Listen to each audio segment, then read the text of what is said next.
Well, guys, here is the culprit right here that got me. This was sitting up in here like this.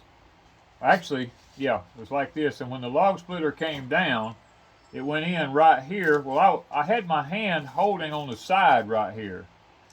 And somehow or other, this thing snapped open like this and popped back together real quick.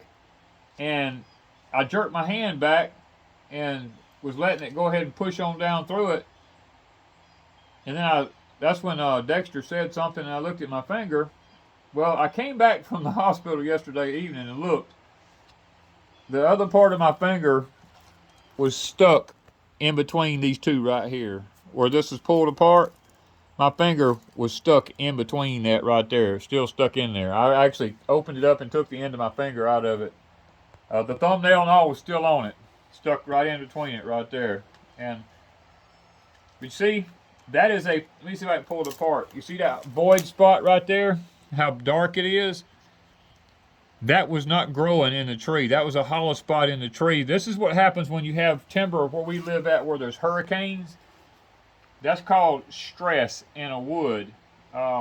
This part right here that's green like this is the part that was actually growing. This tree got stretched in a hurricane and pulled the grains apart, and then what it done is it was under pressure, and whenever, they call that compression wood. Used to, when I cut light poles for timber companies, I had to look for compression wood in trees. And when this cut, because that was under compression, this thing popped and closed back real quick like that, and when it did, it pulled my hand around and got my thumb in between that right there and pulled the end off of it. So that's the one right there. That's why in hurricane zones, guys, anything is possible down here. I mean, literally anything. Hello everybody, it's Danny and Wanda back from Deep South Homestead. We're sitting in our sitting room here in the house, and it's actually late at night. And I'm shelling peas. I forgot about picking the peas until late this afternoon, and I ran out and picked them real quick. I'm going to tell you, we had a pretty fair little harvest of them. This is just the beginning. I got at least almost twice this to go. So I've been canning peas. I think we're up to 80 or 90 pints of peas right now. So that'll get us through for a while. That'll get us through for a little while, yeah. And these, I can't help her because I don't have a thumbnail to shell the peas with. So excuses. Yeah, and I don't know that I could actually do it any other. I mean, because you just about got to have both hands. You do. You can't just not. Yeah. Now, tell them a little bit about. I showed the video of the piece of wood and what it looked like, and he's not really hurt, which is a good thing. But yeah, we found the end of my finger that come off of it, and I'm not showing it. No, we're not going to show it to you. But right in the center of it was a long white thread-like thing, and I think what happened was when it pulled it off, it pulled the nerve from the knuckle all the way out. And it doesn't, I mean, I feel it. It's sore. And I feel my heartbeat in it a little bit. But as far as being excruciating pain, as up to this moment, now I just changed the bandage on it. And it is hurting a little bit more than it has since the beginning. And this morning, because Wanda has a lot of stuff in the fridge. Oh, yeah. It did hurt one time this morning. Yeah, I opened about 5:30 this morning. I opened the refrigerator door, reached to get something, and something was falling out of it. And it wasn't hurting at all. I wasn't even thinking about my thumb. And I slammed my hand forward to grab it, and when I did, my thumb, the end of it hit the handle on the refrigerator door. And I mean, yeah, it hurt for a few minutes now. That's the most pain I think you've been in. That was the most pain I've been in, yeah. And I just, reflexes, I just reached to grab it. Well, so what happened was, this was caused by compression wood from hurricanes. So, just a word of caution to anyone who's in the zones where hurricanes blow a lot of timber up. Be careful. because that wood has a lot of pressure on it. Me and Mr. Mickey talked about that in our video when he came down here about compression wood and stuff like that. It doesn't necessarily have to be hurricane. It can just be any strong winds that lean timber and bow it over, and it comes back, it stretches one side of the grain. Mickey and I covered that in one of the videos that we did when he brought the lumber down here. But anyway, other than that, we're in a bad drought here, guys. That's one thing we're in. I mean, it is so bad. The dust is like 4 inches deep in the ground. If you walk in it, you can't even walk in it without stirring it up. I mean, it looks like the pig pen on Charlie Brown when you walk across the place, you know.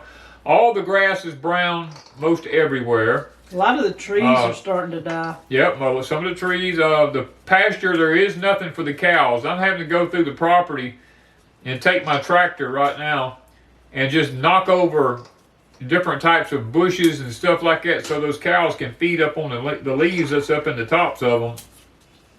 And he's taking down the junky the junky stuff, not anything good, because we can't plant ryegrass yet. It's too dry. The disc, I mean, the blades on the equipment won't even dig in the ground. It just sings when it runs across the field. And we have got to have some rain in order for us to be able to get any grass in. Now see, usually by this time of the year, we already have our grass in and it's up like 2 or 3 inches tall, getting ready for the fall. But this year, it's not looking like we're even going to get started on it. And hopefully, we're just hoping that by the time it gets damp enough for us to plant some, that it's not too cold. Yeah, that's the next thing. It's fixing to turn cold, quite possibly before we get it all planted. Because ryegrass, once it gets some size to it, can handle the frost and the freezes and stuff. But when it's little first coming up, it can't take those frosts and hard freezes like that. So that's going to be another challenge that we're facing here. But the Lord's been good to us. We do have enough hay that we can feed through most of the winter. Yeah, we should make it till spring. Hopefully we can make it till spring, and we may even pick up a few extra bales. I'm not sure just yet, but yeah, we got to call in for a few extras just in case. Yeah. Our carrots, we planted those and we watered them in, and they hadn't dried out. It's just that they're not performing like they're not performing like they usually do. I'm gonna tell you guys that. I looked out there a while ago. I wet the bed down again a while ago so it's be damp overnight. And I don't know if it's just because it's been so cool every morning that the ground got damp and wet and cold. The reason they're not germinating like they usually do. And then again, these were 2-year-old carrot seeds. And carrot seeds are only good for about 2 years. So that's the reason I over spread them as thick as I did. We're gonna see, because a lot of you are buying seeds that are you're sticking up for long periods of time. Yeah, you're buying these long-term storage seeds, and if carrots is in there, I got news for you. Carrots don't last but a couple of years. Onions, they only last a couple of years. Now, our onions did come up. We have about 4 inches tall right now, but they're just like hair. They're just not growing. They're just getting tall and skinny. They're not actually getting any size to them yet. So we're going to have to wait on that and see how that goes, because if we don't get what we think we should get, we're going to have to call Dixondale and try to order some more onions in here for November, and hopefully we can get them, to be honest with you. Yeah. So, I mean, we planted a whole bunch of cabbages today. We planted a lot of broccoli today. In my high tunnel and yours. And was it rutabagas? We planted a bunch of rutabagas today, the transplants, because I've been growing them in seed trays. So we're going to see how that works out. Now the cabbages look pretty good that I set out the other day. And the stuff in the high tunnel's hanging in there, but the stuff you planted some out in next to the shop. They're struggling. Those are struggling. Every day during the daytime, the leaves are laying flat on the ground and all wrinkled up. At night, they lift back up and stand back up, and I water them real good, And I've even put some Miracle Grow to them, thinking, you know, maybe I just need to put a little extra nutrition. The sun comes out the next day, they lay right flat on the ground. My squash, all of them just wilt down to nothing. This intense sun, even though it says it's only like 80 degrees for the temperature, and the heat index today was 87, I think I seen. It's the intensity of the sun. There's no clouds. It's just blue skies and hot sun. Yeah. And these cabbages now are only getting the afternoon sun. They're not getting any sun during the morning, none during the middle of the day, only evening sun. But when it hits them, it lays them on the ground. When that sun hits me, it lays me down. I'm telling you, I ain't When I was in the picking sun. these peas this afternoon, the shades of the trees was over part of the patch, and part of it didn't have any sun shade on it. The part that had a shade was just as cool as it could be. The part where the sun was hitting it was almost more than I could stand to stand in it and pick these peas. And the temperature today, when we ran to town, 80 degrees. 80 degrees. But the sun coming in from this side, I was driving and the sun was coming in this way, was almost enough to burn my arm. I was like, this is just crazy. I don't, you know, it didn't feel hot outside, but the sun. No, it wasn't actually that hot outside. So we've just had it's been a interesting week here at Deep South Homestead. We're trying not to let anything slow us down, even though you are slowed down. I'm slowed down. I did all the wood that me and Dexter had split up and had stacked out to dry. Wanda and I this morning did get all of that put into the woodshed. Yeah, I picked it up and handed it to him and let him stack, because I'm not a good stacker. And then I spent probably 2 hours today transporting wood from one point of place to another and restacking it, because we have a part of our drying shed where we put green wood in it as we split it, and we rotate. And when that wood dries, we move it up to the other shed for the next year, and then put the green wood back there again. So I'm in the process now. I've got probably a half a cord left to go, and I'll have all the dry wood moved up into the front shed for us to use this year. And then from this point forward, everything we split will be going into the green shed for it to be drying for next year, because we try to stay about a year ahead. But if this winter's as cold as they say it's going to be, I just don't know. We may end up having to buy some firewood if I can't get well enough fast enough to get this stuff split out where it can be drying some. And then we got sugar cane coming up. That is going to be one of our big challenges. We are going to be selling some sugar cane, so starting this week, as much as I can use my hand with a lopper to try to cut some. It'll be in limited amounts to start with because of my thumb. And because I can't pack too many packages at a time. I can't put 100 packs up, and there's no way. Danny and I can do maybe 8 or 10 at a time. And that'd be every couple of days, because it needs to dry a little bit once he cuts it. Yeah. And so if we can get a system going, I'll put 8 or 10 up every 2 to 3 days for the next couple of weeks. And that'll be on our Etsy store at deepsouthhomestead.etsy.com. And so you're going to put some chewing cane? I'll put some chewing. I don't have a lot of chewing cane now because we've sold some to an individual the other day. So I've got limited amounts of chewing cane, but you'll have to specify in there which one. No, I have both. It'll say chewing, or it'll say. So make sure when you check on your cane that you're looking at syrup cane or chewing cane. Now you can make syrup out of both. Yeah, they'll both make it. Yeah. So I mean, if you accidentally get one or the other, it doesn't matter. But the chewing cane just tastes. The chewing cane's a lot sweeter. Yeah. Yeah, it's a lot richer cane. And for anybody that's looking for 100+ stalks, the Poplarville, what is it called, Ag Center? The Mississippi State agricultural department in Pearl River County, Mississippi. They're selling sugar cane over there. The CP 135, I think. There was like 3 or 4 kinds. Yeah. And but they're only selling it in 100 stalk plots. So anybody that's wanting huge amounts, yes, check that out. I put it over on Freesteading in the Mississippi, I guess, what do you call it, forum? Yeah.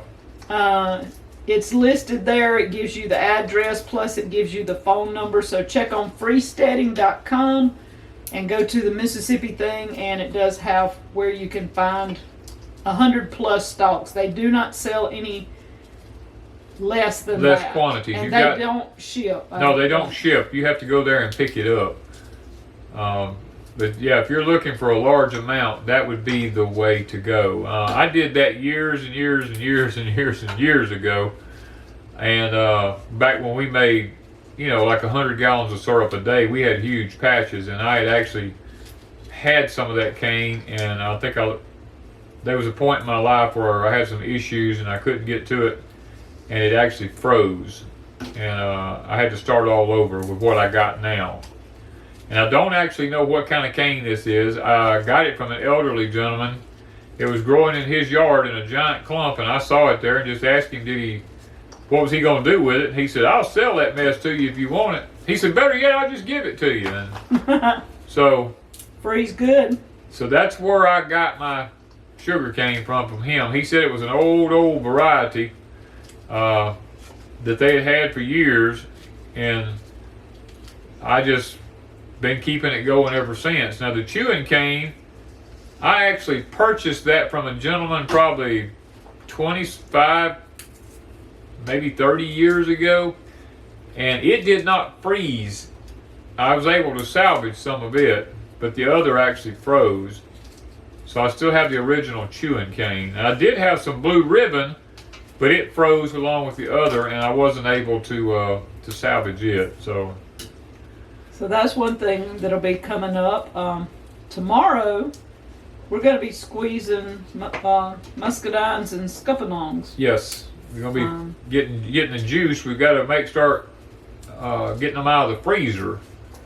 Now that my hand's messed up, that kind of slows me down in some areas. But it makes got a to-do list. Wanda has a big to-do list, and one of them is getting those muscadines squeezed out, getting the juice out of them, and getting this stuff processed so that we've got it in little containers to be able to store it so we can have it for breakfast drinks. Yeah, and that will be a video next week, probably. Then we're going to be taking and using the meal one day. I don't know if it'll be this weekend, probably first of next week sometime. Yeah, we've got to grind some corn flour and stuff. We need some corn flour, so we're going to be using what kind of meal is that? It's a Bravo 4. Come from Premier. We haven't got ours from Justin Metcalf Mills yet. Message yesterday, he's working on ours. Okay, so we're anxiously awaiting it. We're not going to grind all of our corn with this one. We're going to wait. We're only doing enough to have some to. Yeah, because when you run out, you just run out. And I'm a cornbread eater, and we got fish. We want to be able to have cornmeal and fish, and I ain't going to the store buying the GMO stuff. So now we have had some friends that's brought us some down from Cypress. Yeah, and that's making some good cornbread. That's making some really good grits. Grits, oh man, it's making some fine grits. So we had grits. Wanda and I tried our first polenta this past week. Well, technically it's not my first polenta, but I don't know if it was yours. I've had them before, but we haven't done any. So we did. Since we've been together, we haven't done any. But Miss Wanda made it up, and we let it sit in the refrigerator all overnight, and I cut it into squares. And when we went to the cabin to stay the other night, for breakfast the next morning, I cooked that stuff in a cast iron skillet, and I'm going to tell you what, it was some kind of good now. And I know somebody going to say, can we do a video on it? Well, We might one day. Maybe we will. I don't know. I mean, it's hard to do cooking videos a lot of times. At the cabin it is, because that's where we do it at when we go to the cabin. We're just Yeah. not set up at 5 or 5:30 in the morning. Filming's just not on my to-do list, you know? And usually I'm not awake till 6. So. Yeah, because I get breakfast done, and then I'll go get her up out of bed and tell her, you know, your breakfast is ready. And I'm a spoiled woman. Well, you deserve it, though. She's a good woman, and she deserves to be spoiled. And y'all, I'm sitting here shelling these all by myself, but I have to admit, what was it? The night we went to the cabin, he had went and picked some of these peas, and I don't remember what I was doing, but You were sitting there watching me. well, I mean, the reason I wasn't. No, you actually made popcorn and hot chocolate. Yeah, that's what it was. I was making our popcorn and hot chocolate, and he was shelling peas, so I just let him continue to shell peas while I shell drank my peas. hot I chocolate. shell peas in the dark. I couldn't even see the peas in the bowl. And when we got in the cabin, I told her, I said, "Well, I guess I'm gonna see how good a job I done about getting them all, because I was going by feel. I had snaps and shell peas in that bowl." And He when I was got just inside, I was just feeling it. And when I got inside, I think I actually was 100% on it.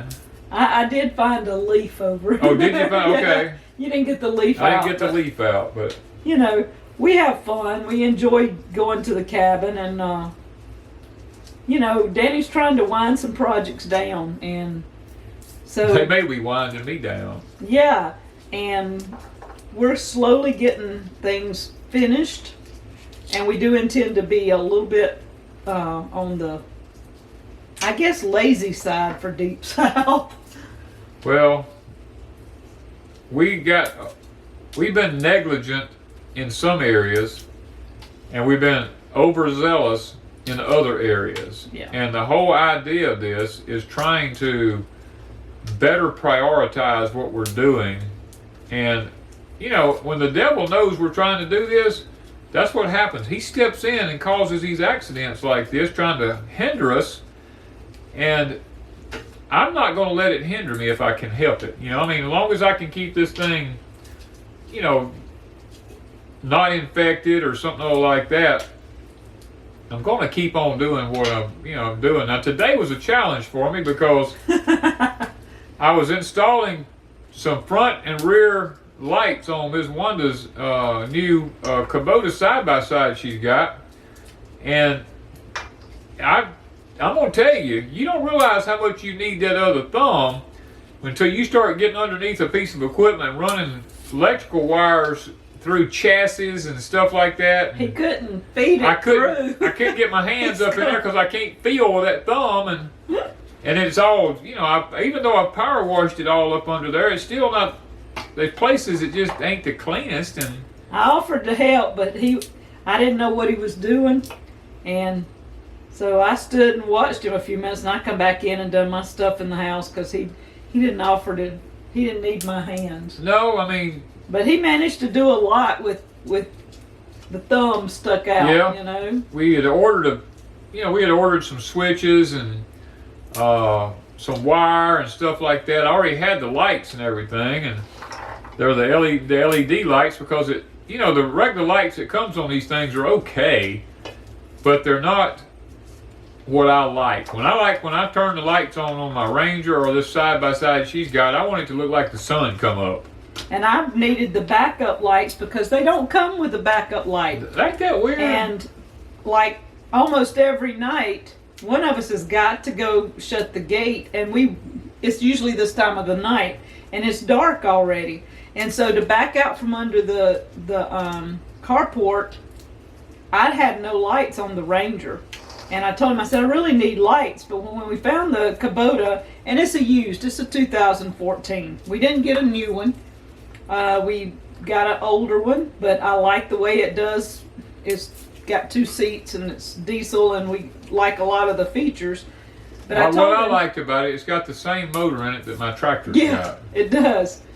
And I told him, I said, the one thing I need lights. My little side pouch that I got for the Ranger, fits the Kubota. I can put it on it. So all I did was pick it up and transfer it over. So I've got all my tools in it. And he's got my lights now running back up. Yeah, I got all our lights on there, so we're good to go with that. It really, I like the way it handles. I love the way it handles. I mean, it rides good, it handles good. It's just a really... It is a lot older than mine, and we knew that going into it, but it doesn't have... The features... For a diesel engine, it doesn't have that many hours on it. Yeah. The features on it are fabulous, and it's well worth it. So I'm okay giving the Ranger up for this one. I really am. I like it. Yeah, so. It's, and we will be selling the other Ranger. It's a 570 Polaris. It's got, I think, 320 hours on it. It's still practically brand new, and it's immaculate condition. There's nothing wrong with it. We'll be selling it because we don't really need it now. And a lot of people have been buying books. That's one thing that keeps me busy every day is Etsy. And I wanted to mention his books while we're talking. Danny has a carrot manual and English pea manual and a sweet potato manual showing you how to how we grow things in the deep south here, and it works for anywhere. Yeah. You just have to for your climate. But lots of people don't realize that we source these out from an individual here in town. He does all the printing, stone printing, and we like to use local people as much as possible. We patronize our local people because we try not to go to the big box stores and do too much if we can help it. I mean, we have a Tractor Supply here and all that kind of stuff, but very rarely will I ever go to Tractor Supply. I try to use the little small mom and pop feed stores and stuff like that. And yes, it costs a couple of dollars more to go in one of them. But guys, when they're gone, they're gone. They're gone. You know, and your money's going to go to a big box store, and then who knows what it supports or anything like that. And at least the local people that we buy from here, it's supporting their families and their extended families, and people in our community are working there.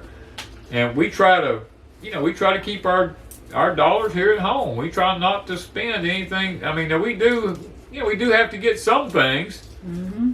But, well, I'll give you an example. We bought a coffee pot on Amazon because ours went out. We got it here. Ms. Wanda filled it up with water, turned it on, and water went pouring all out the bottom of it, run all over the countertops. Never been used one time, and it was just pouring water all out of it. We boxed it right back up, shipped it right out, and we went into town today, and we purchased her a new coffee pot. Yeah, I went into Walmart.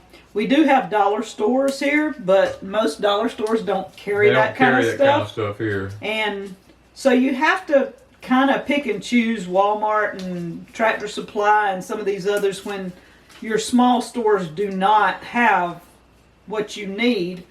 But if you can patronize your local people, it really, really helps. We buy all our lumber and stuff from Jack's Home Improvement.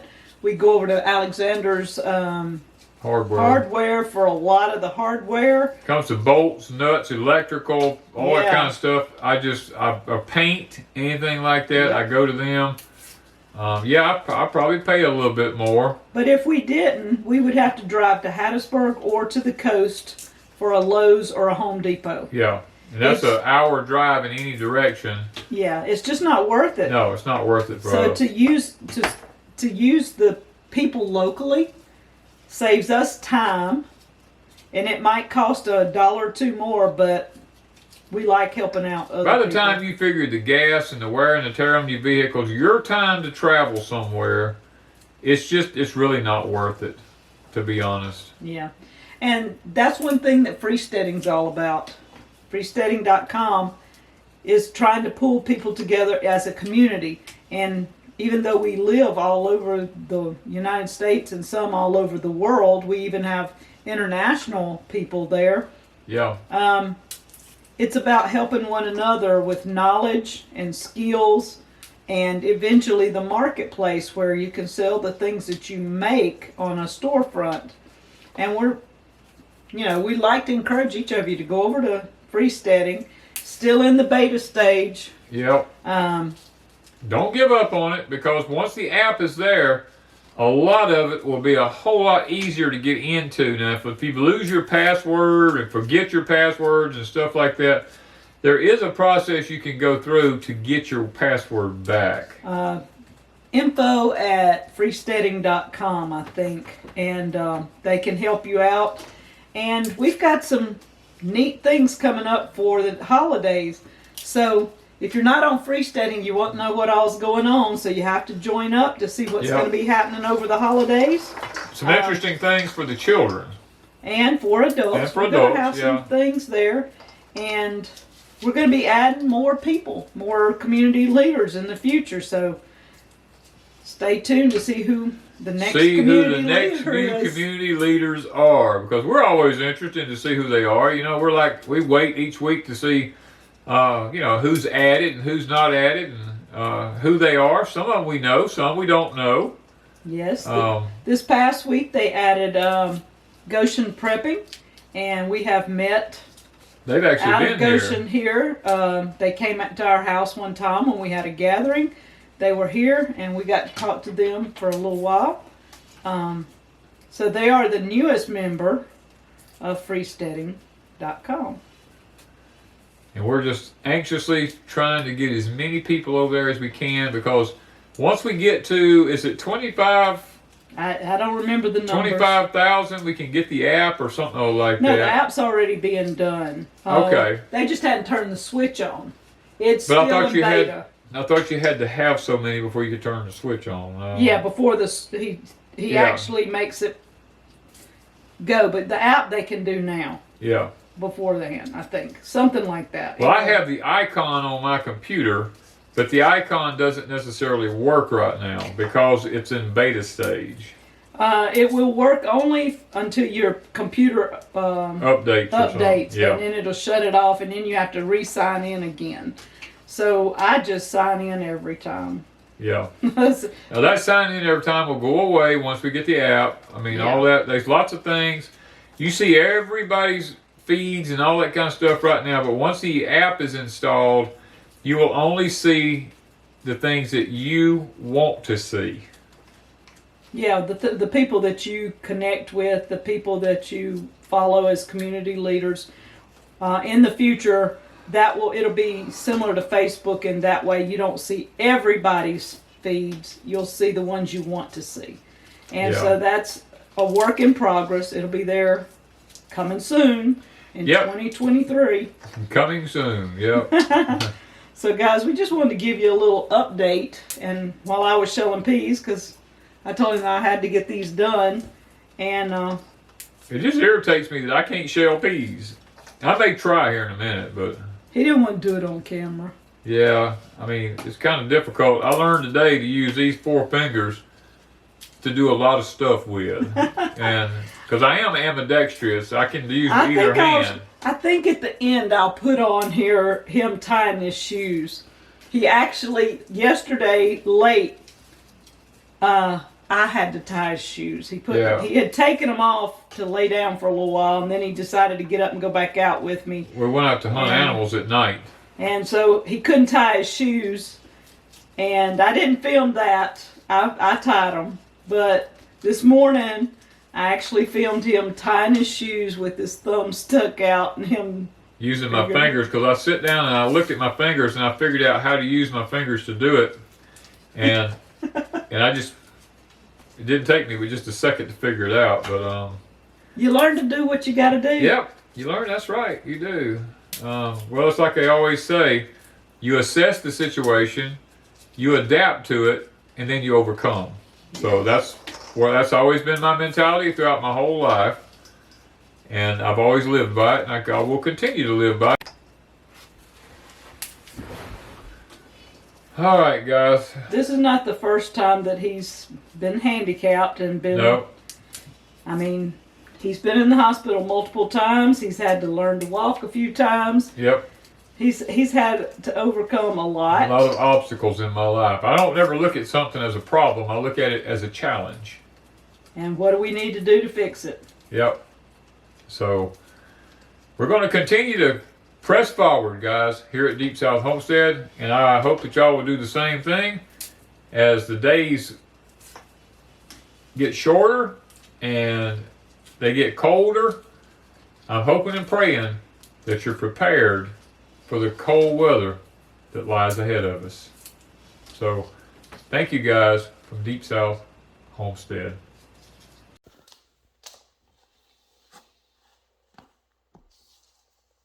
I'll have to get me some of these teenage Velcro shoes. We can do that. Some slip-ons. Got to figure out how to use my fingers. Ah, you did it. Wow, you did it. Adapt, overcome. Assess, adapt, and overcome. That's how you do it.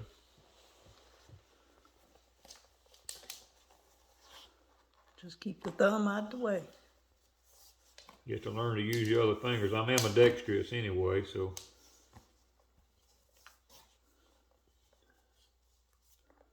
Had to learn that years ago, didn't you? Yep. This ain't the first time I've ever been injured. Probably won't be the last. Probably won't be the last. I'd like to know it's the last, but it may not be. So you did it. Oh yeah. If I wasn't ambidextrous, I probably couldn't. But because I am, it is a blessing that God has given me. I can use either hand. I can use my fingers as well as my thumbs. God's always been good to me. I've always been very well with my hands and stuff. So. But hitting the refrigerator first thing this morning. Yeah, hitting the refrigerator first thing this morning because something fell out of it that was packed in there. I did slam my thumb into the end of the door. Thinking I reached to grab it because my hand's not hurting. And I forgot all about it even being messed up. So it reminded me real quick like that it's still messed up.